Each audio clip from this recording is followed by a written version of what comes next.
Good morning. I'm Stuart Phillips. I'm with ReversingLabs, and I'm here with Ali Khan, also with ReversingLabs. And today we're going to be talking about how you can actually uncover advanced threats within your network without clear indicators of compromise. And I think this is an important topic because very often teams receive incomplete information or conflicting information, and yet they're still challenged to solve these things, figure out things that they've never seen before, and find things that no one has ever uncovered. So I'd like to thank you for joining us. And good morning, Ollie. Hey, good morning, Stuart. Yeah, thanks for having us.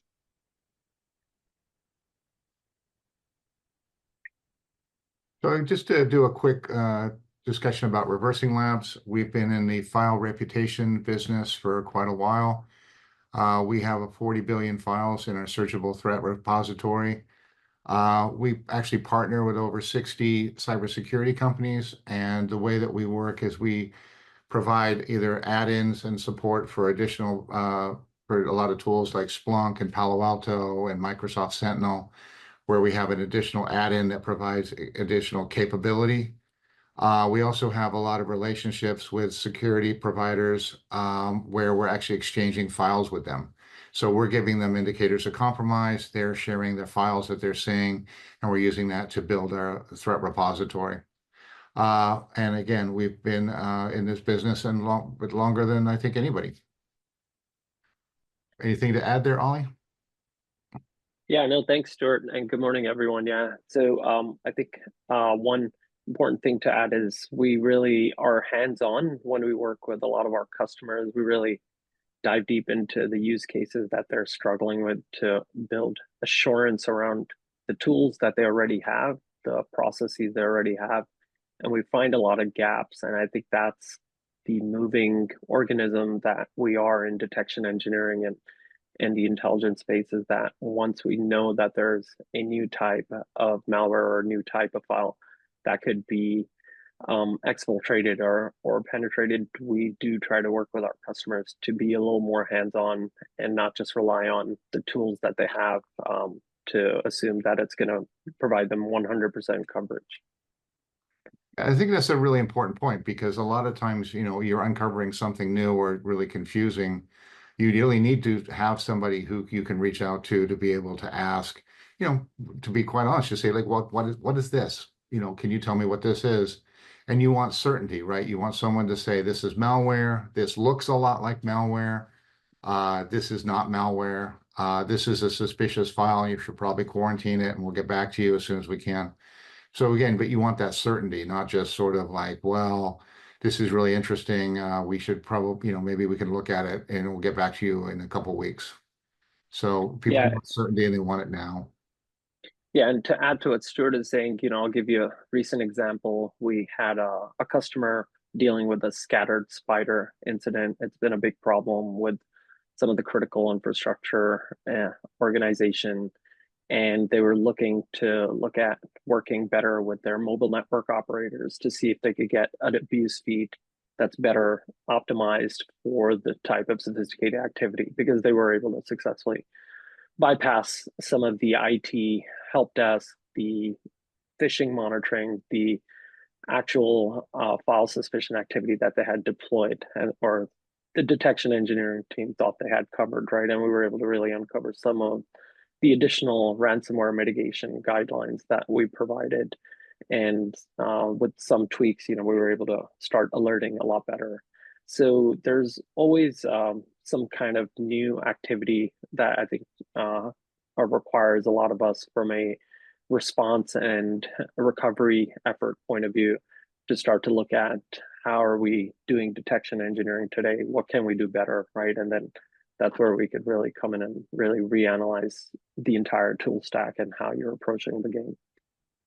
That must be a really big challenge for a lot of these CISOs working in the CISOs that you deal with working in the field.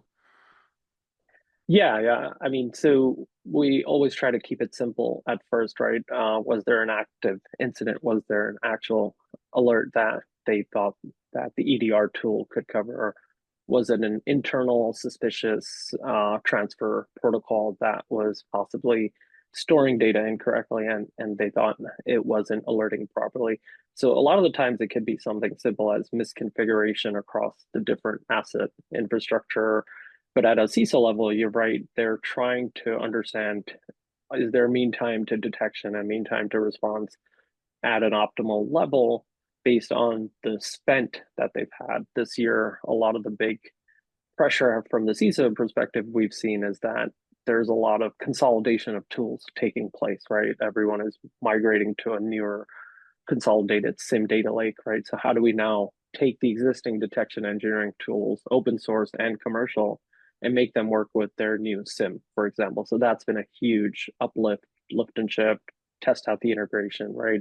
There's been innovation taking place for a lot of CISOs in the SOAR category, and how do we now optimize that response playbook with some of the new integrations that are in play, or low code, no code automation. So, and then, downstream, how are detection engineers really implementing firewall rules to prevent malware, basic stuff, EDR tool detections, assuming what your MDR, EDR provider is dealing with, how are they actually building hardening techniques within for certain file types or extensions. And a lot of the times we'll find the gaps are within the lack of awareness of the different threat actor activity and what they could be compromised for their infrastructure, and not just as a generic, threat intel report that we all read. And then we don't run that exercise based on our tools, our infrastructure, and a lot of things are changing at larger organizations too. So with the new infrastructure or a new tool in play, would the same coverage be provided? So I think that's where CISOs and most security professionals are struggling with that. There's so many scenarios that could go wrong, right? So we have to kind of run exercises and do adversary emulation a little better, faster. Better, faster, more, cheaper. And we get that done today. And do I don't want to hire anybody, yeah. So again, I'm Stuart Phillips. I'm a cybersecurity practitioner here in ReversingLabs. I work mostly on our integration partners, working with them to tie us together. And Ali is our field CISO. He is out talking to our customers and talking to a lot of influencers, people in the industry. And again, we're able to use that information, bring that back into the company and be able to share that. So quick overview, what we're going to talk about. We're going to talk about Hidden Cobra, which is the Lazarus Group. Again, it's a North Korean threat actor, how they operate, why, it's a concern. We'll talk about cyber threat reports, what they are, what they're not. And again, looking at modern, current malware campaigns, how sophisticated they've gotten. We'll kind of do a quick overview of our Spectra Analyze product. And how they use that to uncover malware. What are the methods to uncover malware when you do not have clear indicators of compromise, right? When you say, we think we are under attack, but we're not sure. We have a briefing from the government, but it is not complete. We're not, we're looking for things that may have been created just for us. And again, ability to, how do you actually fight back against these types of attacks? So we'll be talking about that. And of course, at the end, we would love to take your questions.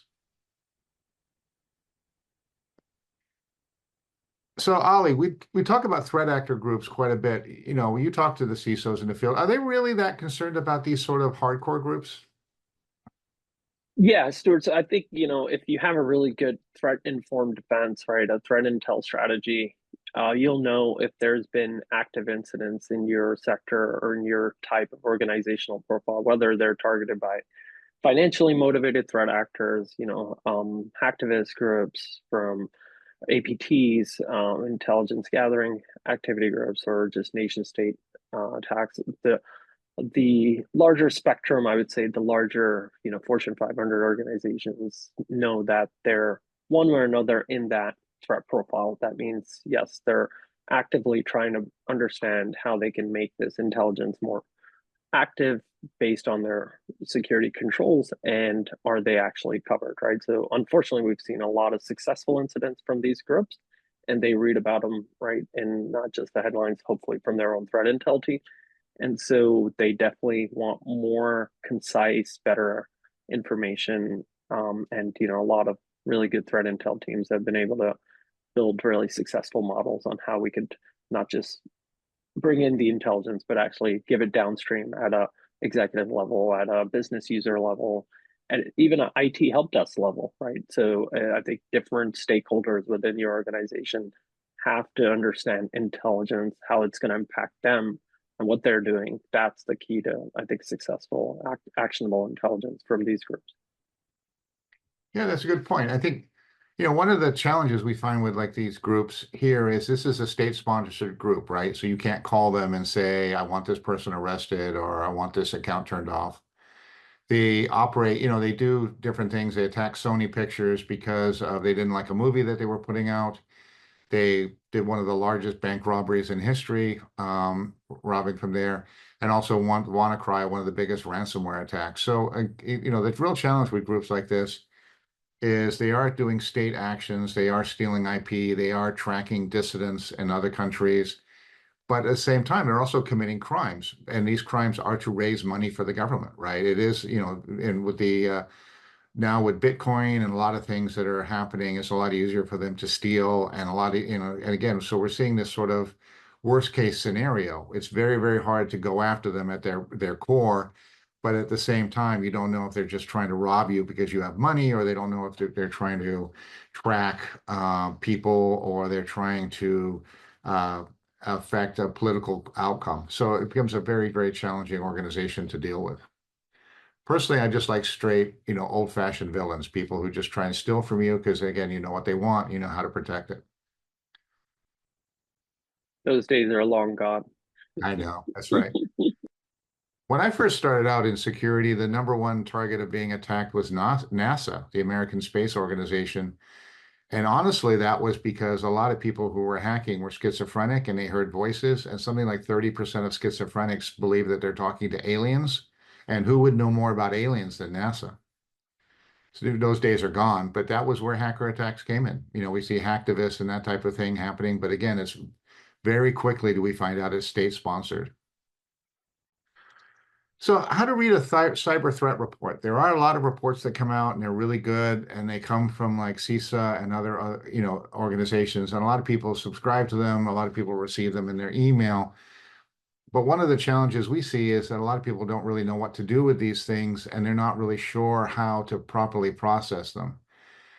And I think one of the biggest things is an understanding is what is actionable within these reports. If I'm reading this, if I'm seeing things in here, what is something I can do something about? Does it have indicators of compromise? Does it have, attack threats that I can actually build a defense for? Is there something I can put into my firewall? And then the other question becomes, who's actually responsible for that? When I talk to organizations and say, okay, here's this new CISA thing, here's the CVE, here's the report that came from the Interpol, look through this. You can understand it, pretty straightforward, but the question is what is actionable and who is actually responsible for, acting on this intelligence? So, Ali, do you see that as a problem with a lot of these organizations, or are a lot of them are getting better at dealing with that? Yeah, no, that's a great point. I think when we think about, especially, the threat hunting and intelligence community, and when we think about all of these reports we have to consume into human and not machine readable intelligence, I think the key is to focus on the mitigation guidance first. It's like the bottom line upfront approach versus going through all this detail. And so what I mean is that if you have ESXi installed, right, and you're running hypervisor that can have Active Directory access, justify it to yourself based on your guidance. If there is a ransomware group that has been known to leverage that type of technique, run a simple test with the IT team that owns that actual component of the infrastructure and actually validate and the mitigation guidelines that CISA and all these great threat intel sharing communities, right, like the ISAC group, share, or your internal threat intel team, if you're right just on the detection engineering side. So I think it's really just starting with the bottom line up front and how that actual mitigation guidance should be based on your exact profile. That's the key to hone in on first. That's a great point. Thank you for sharing that.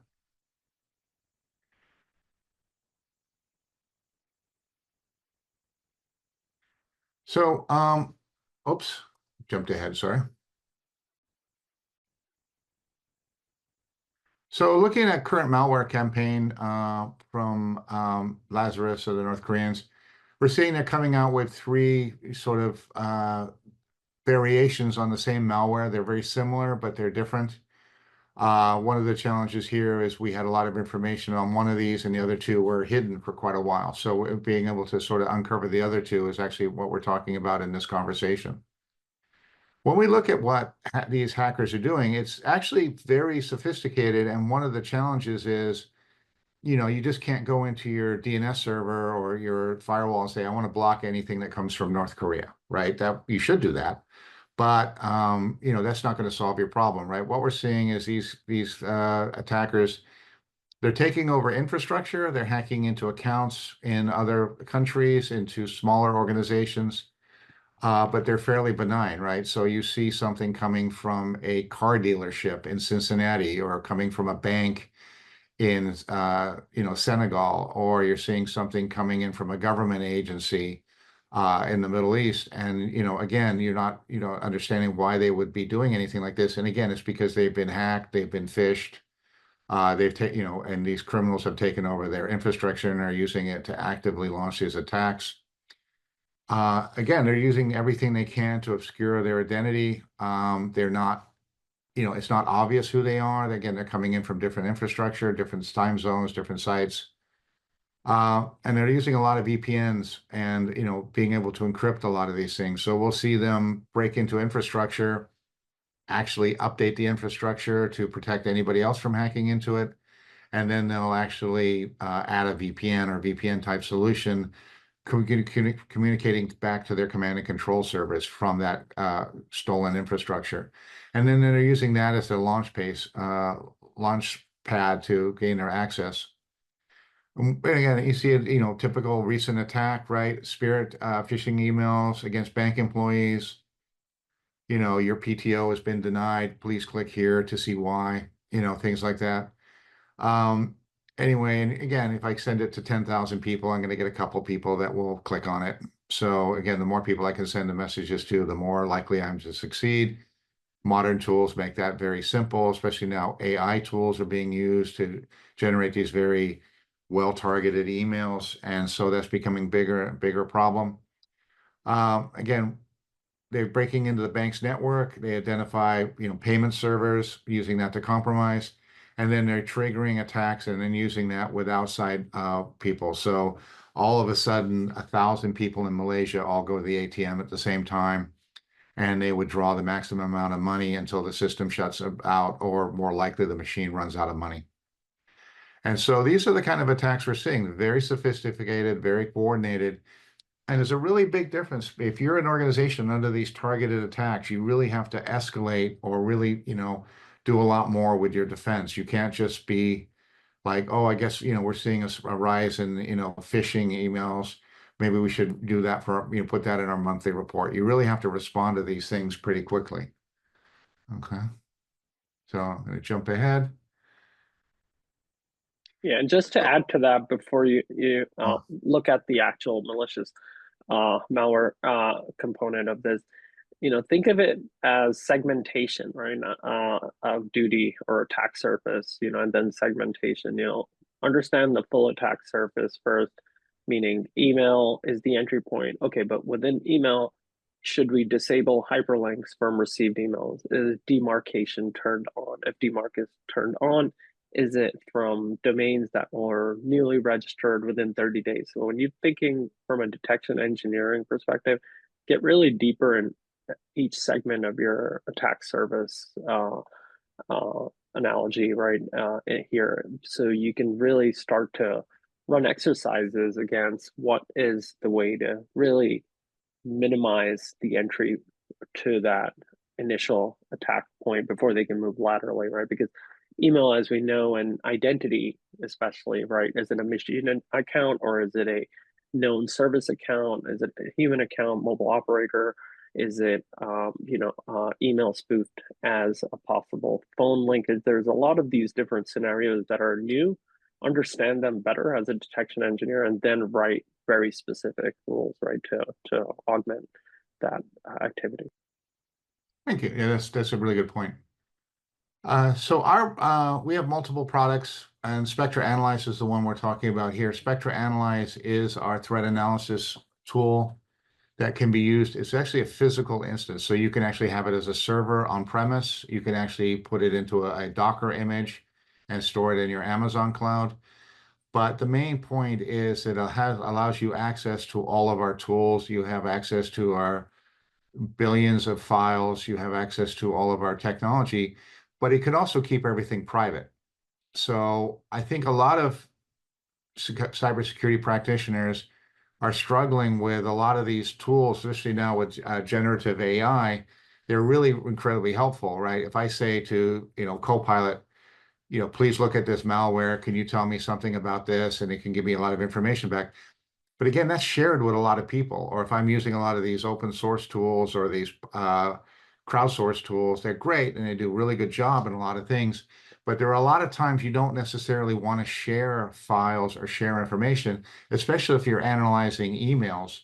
If you're taking an email and sending, it has an attachment, you're putting into one of these tools, that email may be able to be read by everybody else who's using these tools. And so a lot of challenges organizations are having are how can I look at my stuff, not share my stuff with other people, but still have access to all of the resources and all the tools that are available. And again, Spectra Analyze as an instance, being able to, again, I can have a physical server or I can have a cloud image that's separate and not shared with anybody, still has access to the back end of ReversingLabs, so it can download all the new files, update everything. And even you can even daisy chain them together to say, I put this in Spectra Analyze. I don't see it. I now want to send it to Spectra Detect, which is in the cloud. But it's up to you to decide to do that. We don't take any file from you that you don't specifically allow us to have. And Ollie, are you seeing that CISO's concerned about these generative AI where people are sharing files or sharing information, and that is getting crowdsourced or shared within a community? Yeah, that's a great point, Stuart. Yeah, I think with the introduction of AI in enterprise, governance is still a huge gap, even if you have governance in place, because the accelerated invention of new forms of generative AI tools and technologies and what they actually do and what each one, how it differs and how it interacts with your existing infrastructure and the new cloud infrastructure, right? For example, a new version control system like Hugging Face is now being forked into the main development pipeline, right, for the organization. That significantly, right, increases your attack surface, right? And now you have to run massive exercises to now understand what kind of risk you're exposed to. And so I think, really identifying the inventory, and really understanding the abnormal potential activity that could take place with new tools that will be introduced into the enterprise is really going to be the key to success. Governance alone, as we all know, is not going to cut it, right? Because a lot of people will bypass the policies or, say that it's a new tool, they really need it, right? So there's a lot of downward pressure that will be put on to security as a result of this in the upcoming years. And again, I don't think traditional tools are built organically, right, from day one, from scratch. So you're going to see a lot of really good machine learning detection, right, capabilities come out that will be able to surface that. But I think there's going to be this gap in between, right, over the next few years, where we're going to have to understand what is this new data infrastructure that we're dealing with, and does this expose us to a new set of attacks, right, that we are not currently detecting on. So. Yeah. All right. So again, Spectra Allies has a connected cloud sandbox, again, which can be used. You can use sandbox locally, or you can use a cloud sandbox. Again, our approach is that we want to do what we call complex binary analysis, which is static and very, very sophisticated static analysis of the files. So you received 1,000 suspicious files. A lot of people will tell you have to send everyone to the sandbox, which means you don't get results for 48 hours, or you're having resources, or you don't have the Mac version of this, so you have to decide that that's not important. So again, we'll do complex binary analysis. We'll eliminate 95% of the files and tell you what they are. And then we'll have about that other 5% will go to the sandbox. And that will give you that sort of detonation that you want and give you some more certainty, but it could dramatically reduce the amount of time that it takes. And I think I'm going to go ahead and just go through this because we're a little short on time. So again, how do you use this to uncover malware? Well, again, I have something that looks like malware, but I'm looking for things I've never seen before. We have what we call the file similarity reversing hashing algorithm that basically what will happen is we will go through and look, we will deconstruct the file and look at all the components of the file. And we actually look at hundreds of different components to tell me what a file looks like, how a file is built, what are the components of that file, or what are the things within that file that might be suspicious. So if I see like a process to replicate itself, right? I see a process to make itself a hidden file. Okay, that's great, but why is that in a printer driver? So again, there are a lot of things that I can do and I can use, and we'll go through, we'll put in the characteristics of a file. We'll say, well, I see this one file, or I have something from this, CISA briefing. I can go through and search my files to see if I have something very similar. And if I have something very similar, I can start examining those files. And again, that can uncover hidden files, where this is very important if you're dealing with malware that no one's seen before, or someone's actually created malware for you. Yeah, and you mentioned machine learning, right? And pickle files are going to be right a new Yeah. form of attack vector, right? So we're going to continuously have a proliferation of new file and data sets to deal with. Okay. Absolutely. And again, everything just gets more, right? We get more and more and more. Um, Again, you can use you find a new sample, then you can use that to uncover metadata like new command and control domains. And then what I can also do is I can use code base searching. So I have a sample malware. What I can do is go through and examine code base. So again, we can deconstruct the file. We can look at files that look a lot like this. And what we see with criminals, again, is they're basically lazy, is they continually reuse the same code base. So if, they might have a dropper or some sort of tool to put a file into your network. The malware, the payload is encrypted and may be brand new, but the actual code around the dropper itself is they reused it 100 times. So we can go through and find examples of code that look very, very similar. Now, again, you have to use your common sense here, because a lot of times people, what you find with developers, they also reuse a lot of code for other things. So when you're looking through these files, you have to uncover and see if you can make sense of whether or not, again, using it to find out, further examine to find out if there's more code. Okay, and again, using this to deconstruct, malware. We're almost finished, so I'll just go ahead and finish up. But again, a lot of times when you examine malware, it has a hidden text in it, and that's actually, these are like manuscript. So these are manuscript threats. We call them that because we found the text manuscript inside the file somewhere, and we don't know why, but it's there. And then what you can do is go through and search all the other files to see if you actually have that term or is that used. And coming into other methods, and again, it's our last slide. What we're doing is we're able to look at the original file name, look if everybody's using the same encryption algorithms, if they're talking to the same command and control domains, or actually what we find is files having a similar creation date, which is, I thought was not a thing when I first started doing this, but now we're finding that, hackers are building 3 or 4 or 5 files at the same time, and the file creation date is actually within a few seconds of each other, which I find ridiculous, but it's a great way to uncover malware. And so there were just a couple questions in the chat, and I'll just get to them really, really quickly. Q&A. Are you have access to this PowerPoint? Yes, that's absolutely. And using bulletproof hosting. Ali, have you heard of bulletproof hosting? Have you talked to people about that? Yes. Yeah. What's the question? Should I use bulletproof hosting as a way to get protect myself against Lazarus and these attackers? Well, yeah, I mean, if there's high profile assets, and it's something that you think is worth justifying your cost versus return, I would start with basically an exercise against Lazarus techniques and see where your gaps are, right? Before you jump onto infrastructure investment. But yeah, I mean, if you feel that's going to provide, especially high profile targets, that additional set of air gapping, yeah, it's something people have done, right? And it gives you a little peace of mind, right? Because you don't know who have access to network segmentation and Active Directory. So you're right. Sometimes we're privy to a lot of the larger threat profile and we can't apply these policies. So then you have to harden your infrastructure more. So yeah, that's an outcome.